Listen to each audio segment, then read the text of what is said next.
Welcome to my kitchen garden and my 20 square feet vegetable garden challenge that I started last autumn. And this project has been a bit delayed because we have had such a late winter, cold winter and snowy winter in Sweden. And my original plan was to make the sowing winter time, because usually we have like milder periods when we can sow things in winter in soil that is not frozen, but this winter it was not possible. Unfortunately, I would say, because the plan was to have a sowing that germinated already. And my main crop in this bed was supposed to be, and is still going to be, spinach, because that is one of the most important leafy greens that I grow in my garden.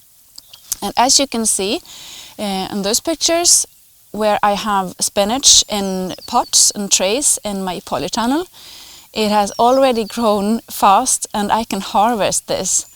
And this is also an overwintered spinach. And as you can see, the plant is really big, and this provides us with pretty much all the spinach that we need for cooking and for salads and like vegetables for our sandwiches. So it is with gardening. I think you have to adapt to situations and you can't prepare for everything. So I will stick to my plan by growing leafy greens with the small root systems. You remember I talked about that in a previous part in this series.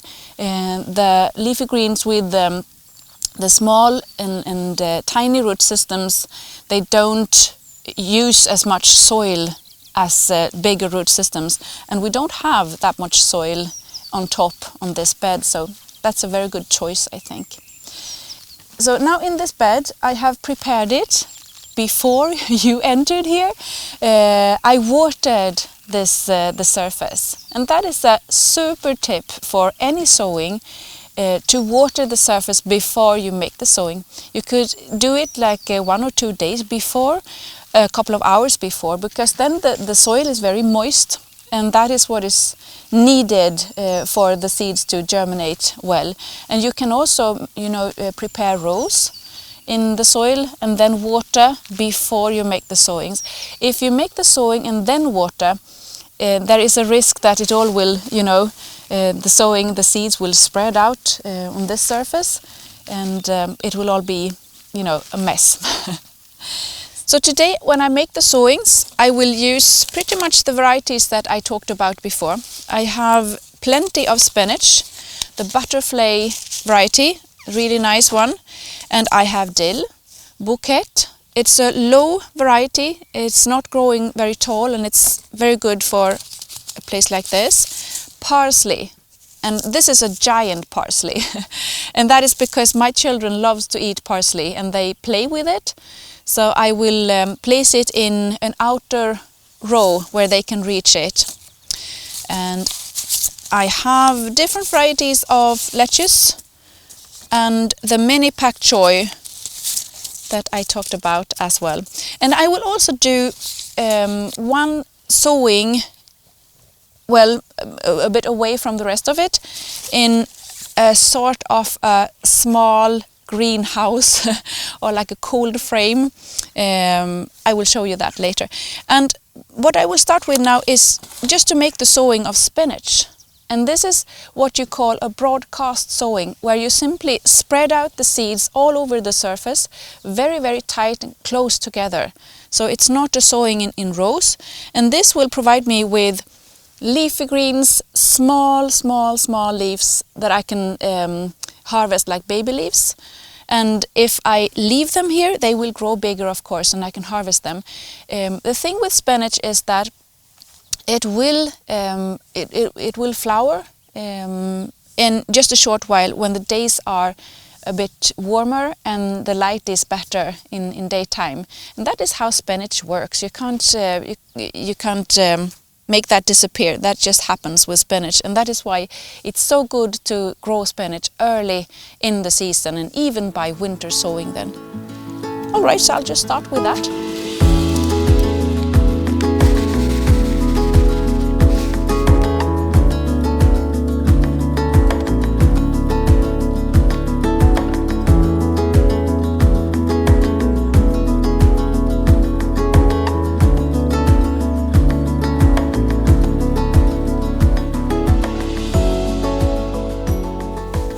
That took me about 20 seconds, right, to prepare it, the sowings. I really don't get why people actually buy spinach in the store when you can sow it this simple in your own garden. It doesn't matter really that you can spot the seeds in the compost here. They will germinate just fine.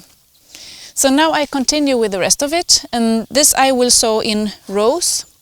And the vegetables I grow, I will harvest them quite tiny, so the rows can be quite tight to one another. You don't have to follow the instructions on the seed package.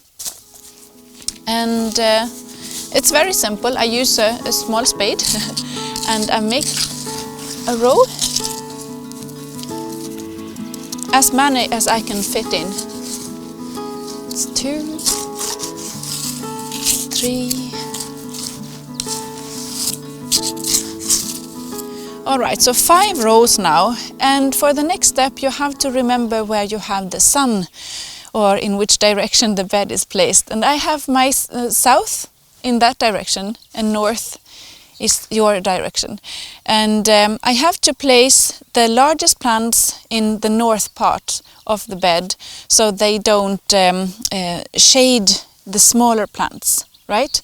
So the spinach will be tiny plants, but the parsley will be a giant parsley. So I have to place it in the north part. And I have also this mini Pak Choy, very small variety, and that will be placed next to the spinach.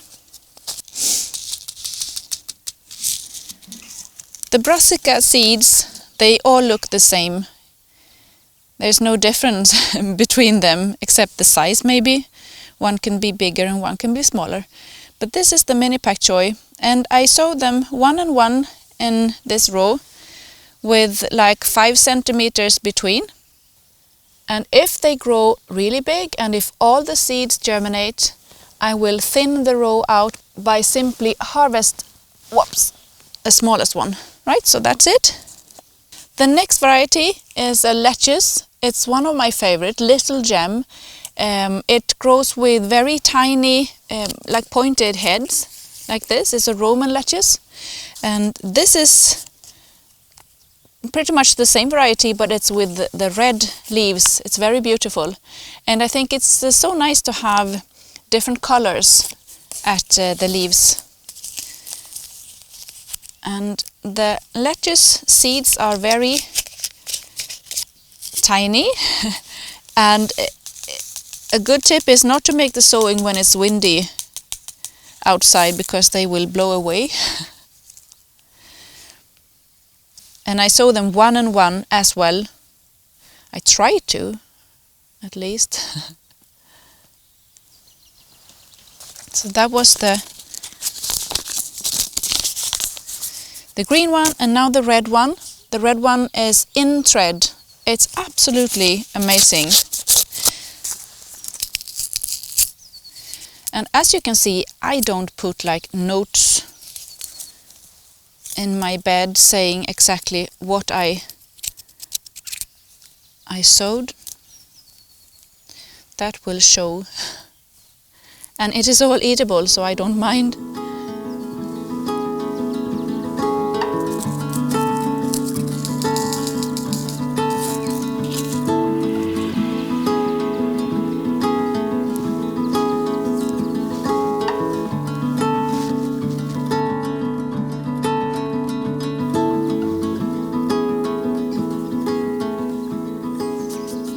The next one is dill, and it is one of my favorites for like vegetables to use on a sandwich, and it also tastes so nice to have in a salad bowl. So I cannot be without it. And a super tip for sowing dill is to do it in a thick row. So do not sow dill by, one and one the seeds. Spread them out quite thickly in the row. They could be a bit tricky to sow or to germinate. I get many questions about that, how to sow dill. And this is how to do it. You can also simply spread the seeds over a surface in like a perennial bed or whatever where you grow flowers, and you just harvest whatever comes up. That was dill, and now at the end we will have the parsley. And this is Gigante d'Italia. I don't know exactly how to pronounce that, but it's a huge variety of parsley. And we eat both the leaves and the stems. So the stems I use like celeriac or celery in stews and like that. And I simply spread the seeds in this row, not as tight as the dill.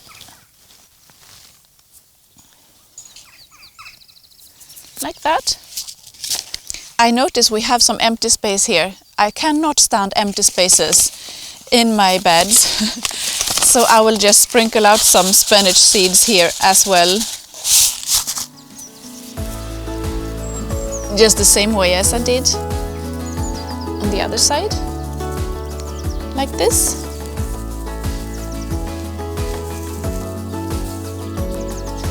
And then we just put the soil back.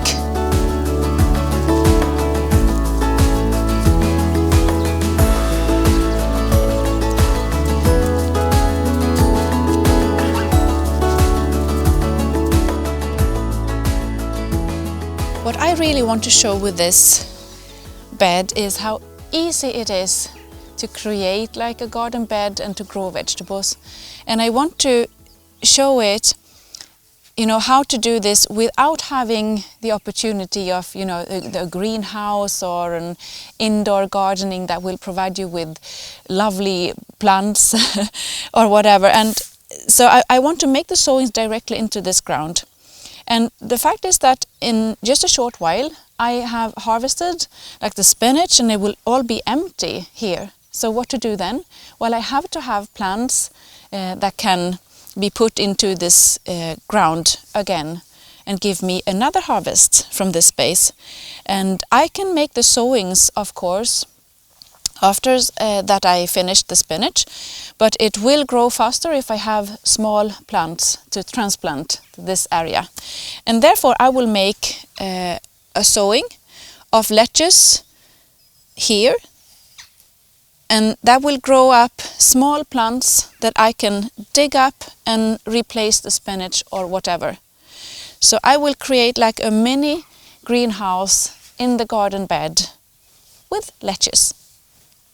And for this I will choose a lovely lettuce with, you know, the salad bowl type. It will form like a heart or a ball. And this variety is called Butter Crunch, and it is a lovely variety to grow in summertime because it will not flower as easy as many other varieties will.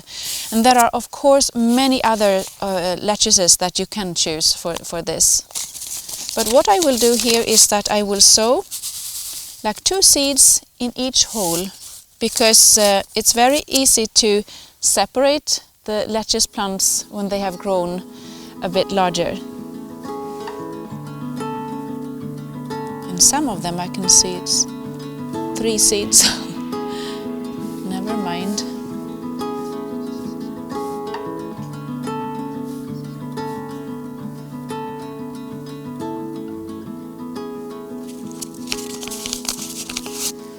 So if this works out the way I want, it will give me like 24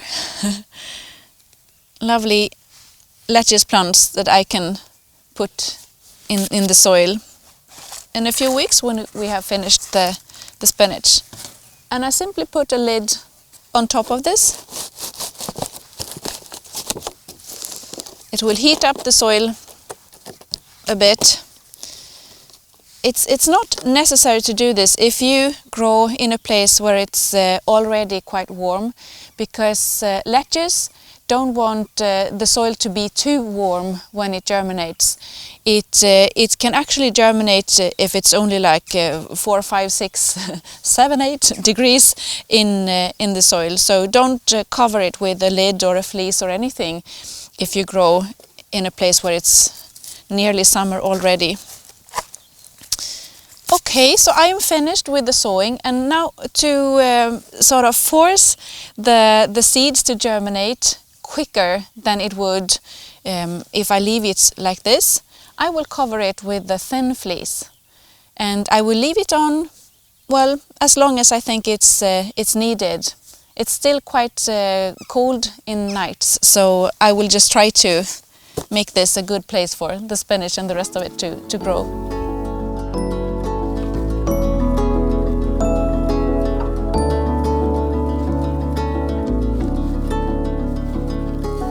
And this little turtle is only to keep the children interested in this place. You know, they will come here and they will look at him and they will see things germinate under this fleece, and they will be a bit interested and they will try to taste it and everything. So it's a nice thing to keep the children interested for the garden, give them nice things to watch and to play with. I would like to say that my plan was to do the sowing in like January, February, and now it's April. All the things that I chose for this garden bed can be sown in winter time, in cold or even frozen soil. So if you want to try this winter time, just do it. Next time I'll be seeing you here, it's time to harvest. Finally! And I will talk then a bit about how I do it and how I treat the different vegetables. And finally, I would like to ask you to subscribe my newsletter, my garden mail. It's a new thing, and you will find the link in the description where you can subscribe and get well, some garden related tips for your garden, from my garden, in your email now and then. So please subscribe, it's a link in the description. And for now, thank you all for watching, and good luck with your 20 square feet garden vegetable challenge at home. Bye!